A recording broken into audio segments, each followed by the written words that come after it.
Matrimonial site पर अपने लिए रिश्ता ढूंढ रहे युवक को बहुत महंगा पड़ गया। शुरुआत में लड़की ने दोस्ती की, उसके बाद उसे इमोशनल ब्लैकमेल करते हुए शेयर मार्केट में इन्वेस्टमेंट के नाम पर लाखों रुपए लगवा दिए और ठगी का शिकार बनकर महिला चंपत हो गई। पीड़ित की शिकायत पर पुलिस ने मुकदमा दर्ज कर लिया है। बता दें आपको, पूरा मामला इंदौर का है, जहां एक युवक द्वारा जीवन साथी की तलाश की जा रही थी। उसी दौरान डाइवोर्स मैट्रिमोनियल वेबसाइट का इस्तेमाल कर रहा था। तभी उसकी बातचीत कायरा मल्होत्रा नाम की एक लड़की से शुरू हुई। अच्छे से बातों में उलझाया, इमोशनली उससे अटैच बनाया और उसके बाद उसे इन्वेस्टमेंट के बारे में बताया। उसने एक ग्रुप में उसे जोड़ दिया जिसमें उसे प्रॉफिट और लॉस की पूरी जानकारी मिलती। युवक द्वारा झांसे में आने के बाद धीरे धीरे 64 लाख रुपए इन्वेस्ट कर दिए गए। अब पैसा निकालने की बात आई तो वह पैसे नहीं निकल पाया और उसे ठगी का एहसास हुआ। इस पूरे मामले में एडिशनल डीसीपी ने गुरुवार 1 बजे बताया कि मैट्रिमोनियल साइट पर झांसे में लेकर एक युवक के साथ लाखों रुपए की ठगी की गई। एडिशनल डीसीपी ने बताया कि इस स्कैम को पिट ब्लीचिंग स्कैम कहते हैं, जो संभव था मध्य प्रदेश का पहला मामला है। पुलिस ने मुकदमा दर्ज कर लिया है। जिन जिन खातों में पैसा गया है उसकी पूरी जांच पड़ताल की जा रही है।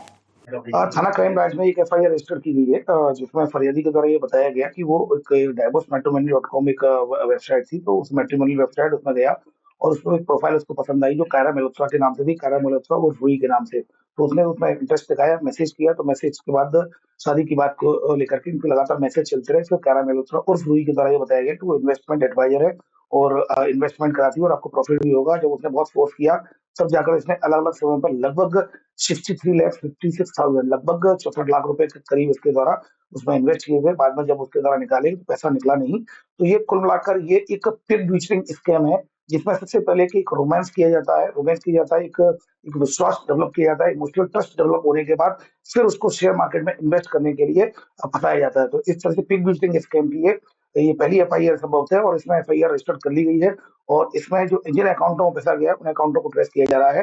जल्दी आरोपियों की गिरफ्तारी की जाएगी। सर, ये संपर्क में कैसे आया था? जैसा कि मैंने बताया कि एक मैट्रिमोनियल वेबसाइट है divorcematrimony.com, वो उसमें गया था। उसमें अपने लिए एक प्रोफाइल देखना चाह रहा था शादी के लिए और उसके बाद उससे चैटिंग करते रहे। चैटिंग करने के बाद पिग ब्लीचिंग स्कैम में सबसे पहले रोमांस किया जाता है, इमोशनल ट्रस्ट डेवलप किया जाता है।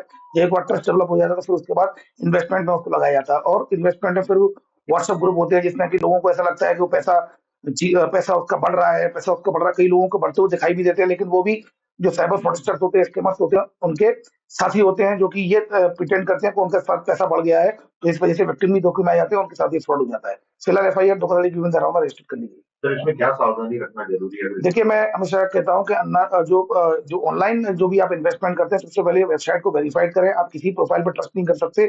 आप उस वेबसाइट को, चाहे वो मैट्रिमोनियल वेबसाइट हो, सबसे पहले उसको वेरीफाइड करें कि वो वेबसाइट सही है या नहीं। उसके बाद जो प्रोफाइल दी गई है उसको प्रोफाइल को भी वेरीफाई करें। कई बार हम लोग वेबसाइट को वेरीफाई कर लेते हैं लेकिन प्रोफाइल को वेरीफाई नहीं कर पाते। कई बार जो ऑफिशियल वेबसाइट में भी ऐसी प्रोफाइल पर आकर जो स्कैमर वो प्रोफाइल, लड़की की प्रोफाइल बनाकर आपके साथ फ्रॉड कर सकते हैं। इस केस में भी यही हुआ और उसने कायरा मल्होत्रा और रूही के नाम से और रूही बनकर उसके द्वारा फ्रॉड किया गया।